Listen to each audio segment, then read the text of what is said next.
Ladies and gentlemen, this is TVP World. You're watching World News. I'm your host, Benjamin Lee, and these are the latest headlines. The official welcome ceremony for the Axiom-4 crew aboard the International Space Station is set for Thursday at 2:40 p.m. CEST. The crew includes Sławosz Uznański-Wiśniewski, the second Polish astronaut in space, Tibor Kapu of Hungary, India's Shubhranshu Shukla, and American astronaut Peggy Whitson. The astronauts launched Wednesday aboard a SpaceX Falcon 9 rocket from the Cape Canaveral, with the Dragon capsule reaching orbit shortly after liftoff.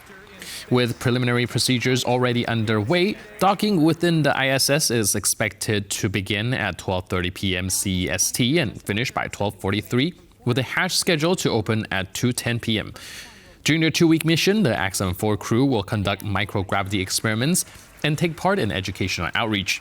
As part of the Polish Ignis mission, Uznański-Wiśniewski will perform 13 technology experiments and 30 popular science demonstrations. All four of those events, incredible views on our screen.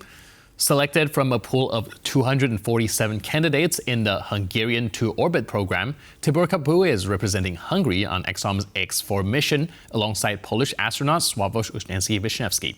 Now both are serving as mission specialists. A mechanical engineer by vocation with a specialization in polymer technology, throughout his career Kapu contributed to the pharmaceutical and logistical industry and worked on hybrid car battery development. In preparation for the Axiom Mission 4, Kapu's training included flying aircraft as well as physical and mental endurance tests. His studies covered space engineering, space health and spaceflight history. Like his Polish counterpart, Kapu will also conduct scientific experiments aboard the International Space Station. European Union leaders are discussing strengthening the bloc's position in the world by coordinating on defense, trade, and Russia's invasion of Ukraine. They're meeting in Brussels fresh off the heels of a meeting of NATO leaders in The Hague, in which they all agreed to considerably ramp up defense spending. Our correspondent, Alex Kadir, is at the meeting in Brussels. Alex, so a packed agenda for EU leaders today. What will they be focusing on? Good afternoon. Well, as you said in your introduction, we are fresh off the heels of that meeting in The Hague. The European leaders, with some exceptions, saying that they will hit that target of 5% of GDP of defence spending by 2035. They've come back here to Brussels now to figure out where the money will come from and how they might be able to spend it. Now, the EU can help, particularly with one of those things, two programmes. One is a €150 billion fund made available for loans for joint procurement of defence equipment and weaponry for those European Union members, and an exception to the EU's debt rules, allowing European Union countries to borrow considerably more money to be able to fund their defence. Now, the question is, how much will they borrow and then what will they spend it on together? Now, we heard from the Dutch Prime Minister just in the last few moments. He said that his country, frugal as it is known to be, will not be borrowing money from European budgets, but there are conversations behind the scenes about joint procurement between European partners. The other big question, Ben, of course, linked to the ability to spend, linked to the size of the GDP, is trade. Trade with the United States remains a very big question for these leaders. They need to figure out whether or not they go back to the negotiating table with the US, they put more pressure, they try to leverage Europe's vast market and economy to get a better trade deal with the US, a more comprehensive trade deal with the US, or do they follow what is known as, or what has been seen as, the UK model? A very quick, very small, very limited deal in scope, but at least something that gives the US and European leaders something to point to in terms of success. This meeting, of course, very packed agenda, also talking about the EU's relationship with Israel, whether or not the EU should put more pressure on Israel as a result of its campaign in Gaza. As you can see, Ben, a really wide array of topics for these leaders to cover in the next few hours. A packed agenda indeed. Thank you so much for being our eyes and ears and keeping us updated. Appreciate it. German Chancellor Friedrich Merz expressed his backing for striking a trade deal with the United States as soon as possible and finalizing other deals as well. The statement comes as the German official is attending his first EU summit in his current role. I support the EU Commission in all its efforts to reach a trade agreement with the United States quickly. I want us to get Mercosur off the ground and conclude further trade agreements. Europe is facing decisive weeks and months. This European Union has the support of the federal government of the Federal Republic of Germany, and I would like to make my personal contribution back in Brussels after many years to ensure that Europe enters the next few years successfully.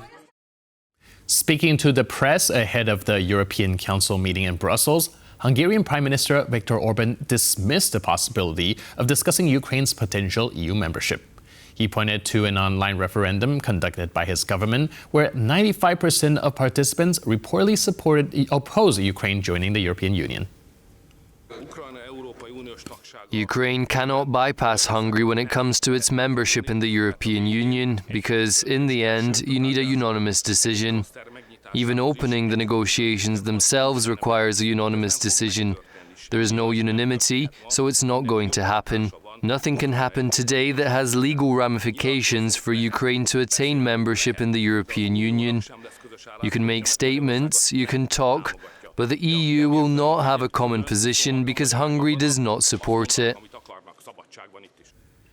Poland's parliament has approved a bill to withdraw from the Ottawa Convention, the international treaty banning the use and stockpiling of anti-personnel landmines. The legislation received broad cross-party backing and now moves to the Senate for consideration. The bill, introduced by the government in May, passed with the support of 413 MPs, while only 15 voted against it. Ahead of the vote, Defense Minister Władysław Kośniak-Kamysz said the withdrawal was crucial for both national and regional security, pointing to similar positions taken by Finland and the Baltic states. The Ottawa Convention, adopted in 1997 and ratified by Poland in 2012, prohibits the use, production, and transfer of anti-personnel mines. Last Thursday, Finland's parliament voted to exit the treaty, drawing criticism from human rights groups. The Baltic states have already taken similar steps.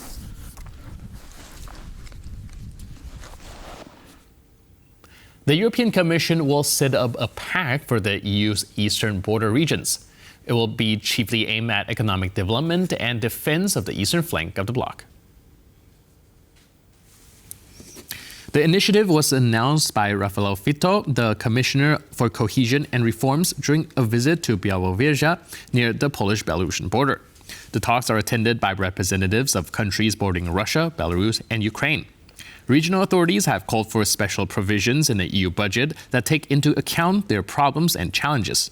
These include the building of border fortifications that needs to counteract weaponized illegal migration. The details of the pact are not yet known. The recent NATO summit has fulfilled its goals despite focusing on only one of the key issues an alliance is facing, defense spending. Now, that's according to Robert Schell, a senior fellow with the Center for Eastern Studies, who made the comment in an interview with TVP World. I would have liked, for example, some discussion and perhaps some form of reaction to, for example, Russian hybrid activities on the Baltic Sea happening literally today. But the plan was to focus just on one issue, which is the question of spending. And that issue is not just important for President Trump because he likes to talk about this, with some justification, criticizing those allies, European allies in Canada, to have sort of gone on a strategic holiday and stopped really spending any significant amounts on defense. But it's absolutely fundamental, particularly from the frontier states, all across from, literally Finland, Sweden, Poland, Baltic countries, etc. These countries are spending either close to or next year, some will even cross the 5% barrier. But the problem has been with other countries, rich countries, G7 countries.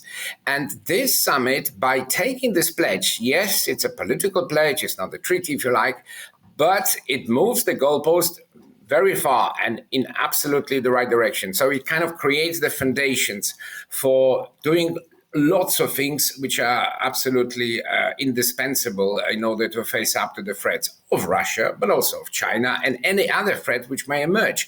Without the strong financial base, without the spending, necessary spending in Europe, in Canada, on one's own forces, on defense industries, on new orders, new equipment,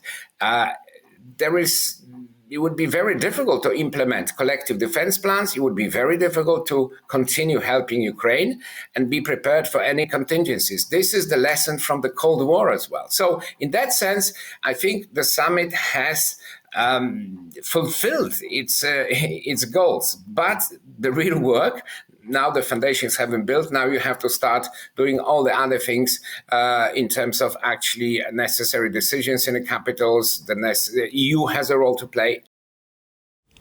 The Kremlin has confirmed that Russian President Vladimir Putin will not attend the upcoming BRICS summit in Brazil this July. The decision follows the arrest warrant issued for him by the International Criminal Court.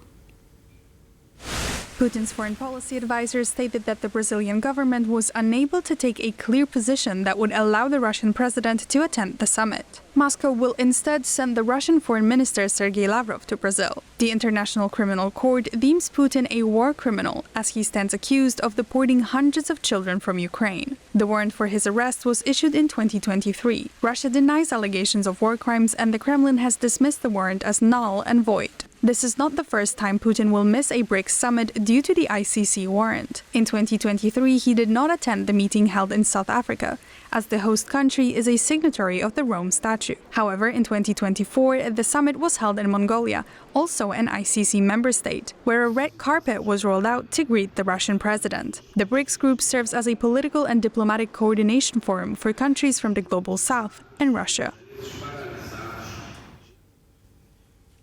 And with that, we conclude this edition of World News. But for more news, update, and commentary, please stay tuned to TVP World.